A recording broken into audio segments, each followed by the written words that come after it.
one, the wrestling. I'm tired. I'm very tired. Between NXT, night one at WrestleMania, cleaning my house. Like, I don't know how I'm going to make it to church tomorrow for Easter, and I got to go to family dinner before night two. I'm tired.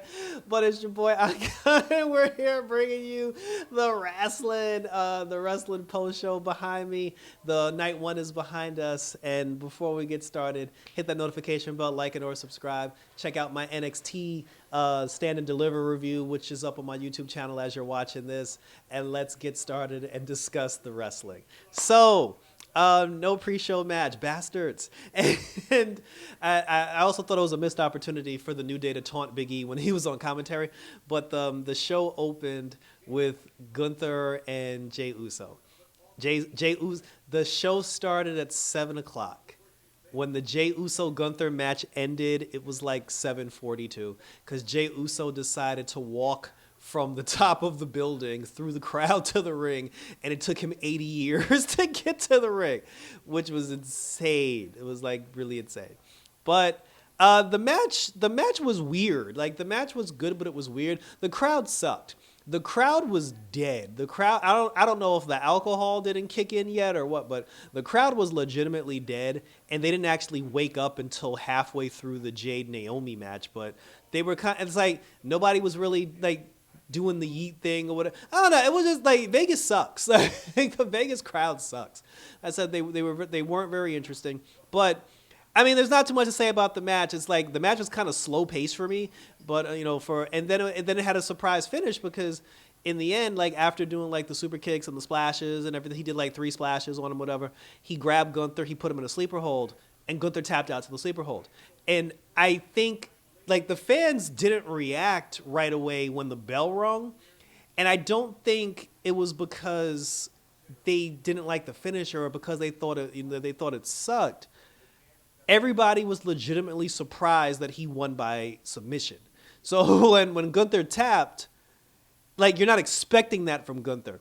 So that's why like nobody reacted at first. We heard the bell, but then nobody really reacted. And then when they made the announcement, we were like, oh shit, he did beat him. So then it was like, wow, Gunther tapped out. That's weird.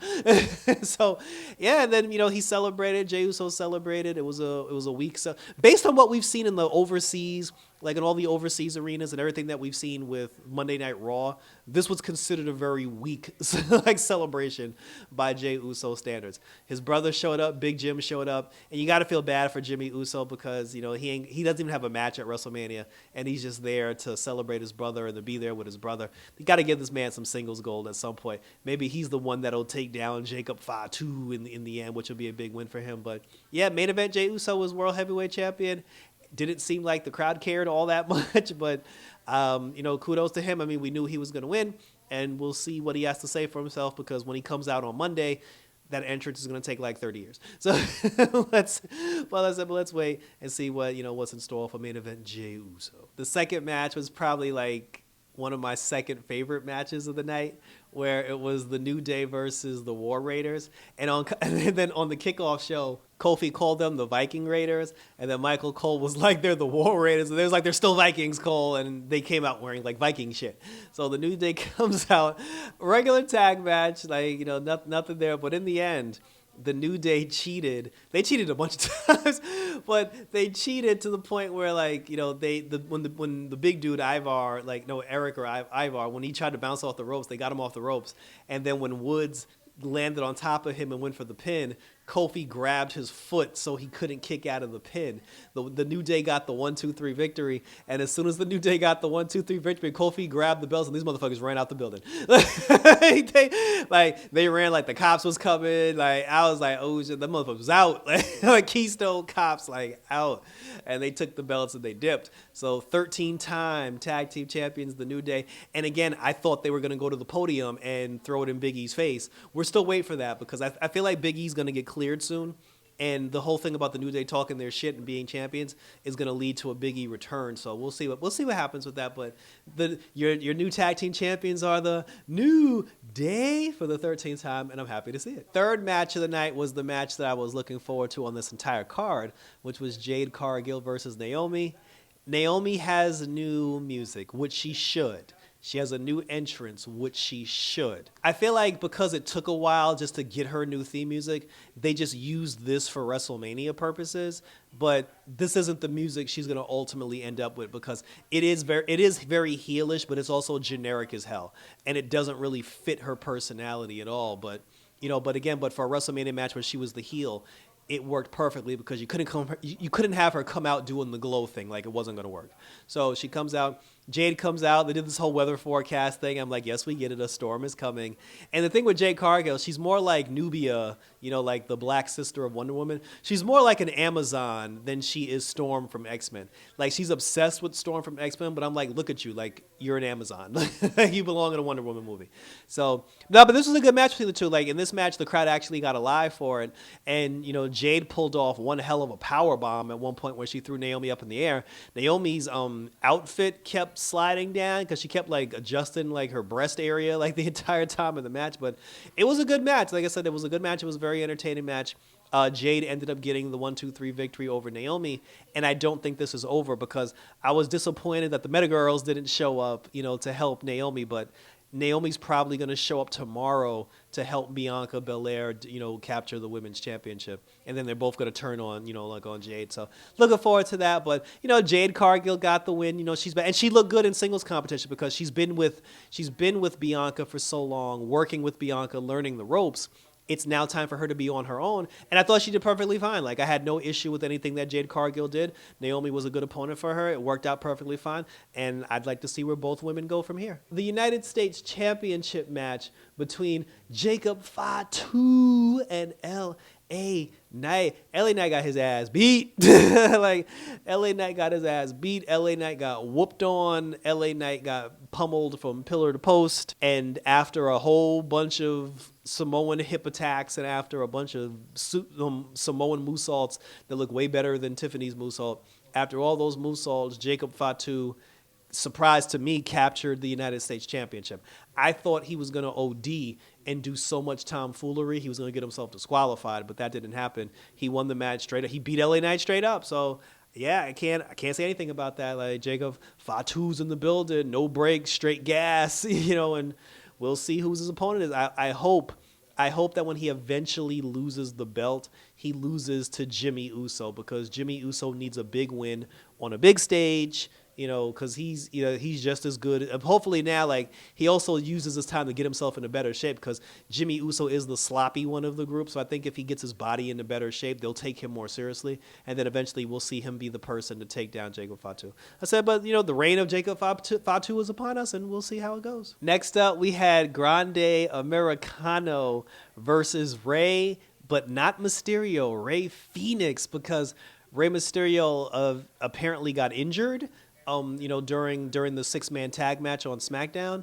And then because Grande Americano interfered and cost Rey Fenix the Battle Royal, it was only appropriate that Rey Fenix was the person to take their place. And then they probably figured, they said, well, your name's Rey, you're a luchador, you wear a mask, like the fans won't know the difference. So he goes out there and it sucks that Chad Gable couldn't be out there as Chad Gable, but he ended up cheating again. Like, he put the metal plate inside of his mask, and then he headbutted him off the top rope.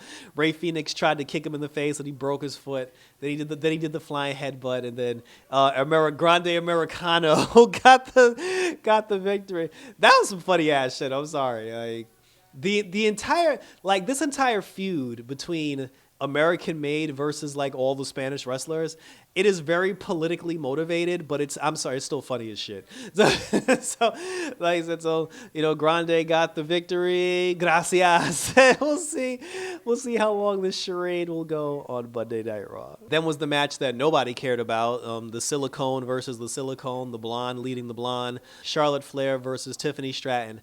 I didn't care. The two of them did a collar and elbow tie-up in a brawl in the beginning, and once the two of them ended up on the floor, I couldn't tell which one was which. It was trash. Like, the match was trash. Like, it wasn't interesting. It was very sloppy at times, and I didn't care.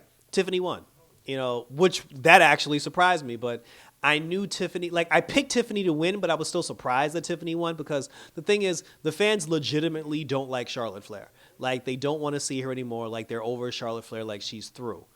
If that's the case and you need the fans to buy tickets to see your show, you can't put the belt on somebody that nobody wants to pay to see. So it makes sense to, I think Tiffany broke she broke a couple of teeth during the match too, but once all that makeup runs off, once all that lip plumper, runs away, like once all that mascara, that makeup fades, and we see your real face, Tiffany ain't looking too hot. Like after she looked like the Wicked Witch of the West, like the way her face looked. But I said, yeah, but whatever. Tiffany wins, and I'm just waiting for a new challenger to emerge, take that belt off of her. The main event, which was CM Punk versus Roman Reigns versus Seth Rollins. Seth Rollins came out in a garbage bag and then took the garbage bag off. I don't know what that was supposed to symbolize.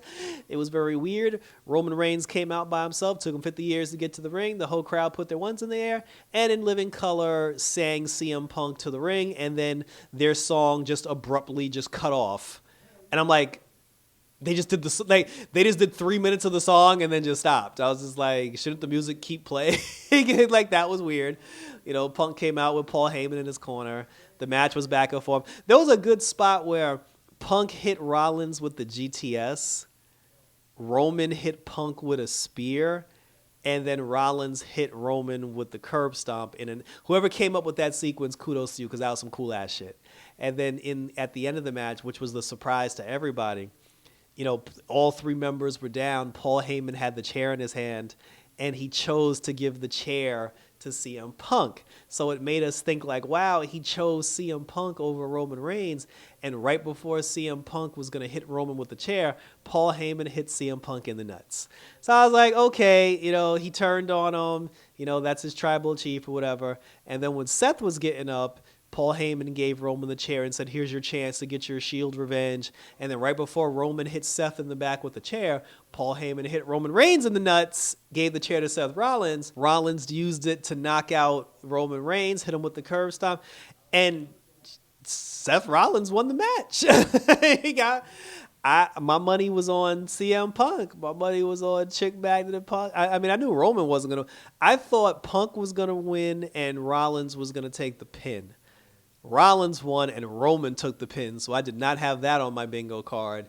And it looks like now Seth Rollins is a Paul Heyman guy. Paul's in his corner now. Paul's backing him up. That's his dude. And there is a lot of intrigue here. And this is something that Rollins needed, because Rollins was a character was kind of dying.